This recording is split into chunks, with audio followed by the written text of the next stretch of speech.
Envoyez cash au 72020 et je vous annonce officiellement qu'il y aura un tirage au sort dans le cours de la matinée.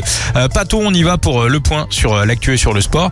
On attaque avec la météo. Ouais Vincent, et c'est une très belle journée ensoleillée qui nous attend là sur la route des vacances. Dans toute la France, il y a quand même des orages qui sont prévus en fin de journée près des Pyrénées, attention. Et puis demain dimanche, cette dégradation orageuse va gagner du terrain vers le centre et le nord-est. Alors pour les températures, il va faire chaud tout le week-end. On a déjà une douzaine de départements du sud-est en alerte orange canicule.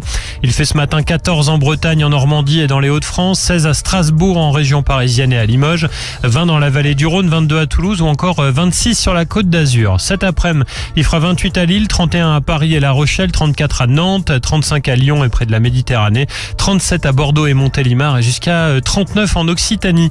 La pollution, la qualité de l'air est moyenne, les indices entre 4 et 6. On n'oublie pas l'horoscope de l'amour, ça sera juste avant 9h et la Pato, c'est parti pour l'actu. Le maire de Saint-Denis, Bali Bagayoko, soupçonné d'emploi fictif et de détournement de fonds publics après un article du Canard enchaîné sur l'élu local et son travail de cadre à la RATP. L'association AC Anticorruption a déposé une plainte auprès du parquet national financier.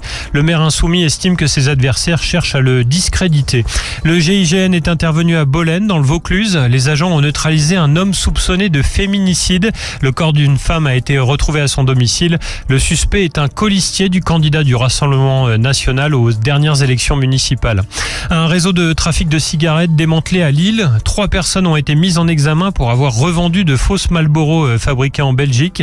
Ils écoulaient la marchandise sur Snapchat. Le préjudice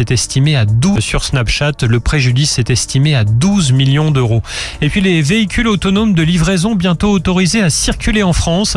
La France devient un des premiers pays au monde à se doter d'un cadre pour permettre l'homologation de ces robots. Un arrêté a été publié au journal officiel. Le ministère des Transports les a classés dans la catégorie L, comme les motos, les scooters ou les quads. Équipés de capteurs et de caméras, ils pourront circuler sans présence humaine sur la chaussée, mais pas sur les trottoirs. On passe au sport, Pato. Et avant la finale de la Super Coupe d'Europe et le Trophée des Champions, le PSG continue sa préparation. Les doubles champions d'Europe ont rendez-vous avec Manchester United ce soir à 17h.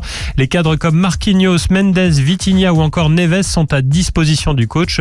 Le match se joue à Göteborg en Suède. Et puis un point sur le mercato estival. Monaco s'intéresse à Romelu Lukaku. L'attaquant belge veut partir de Naples.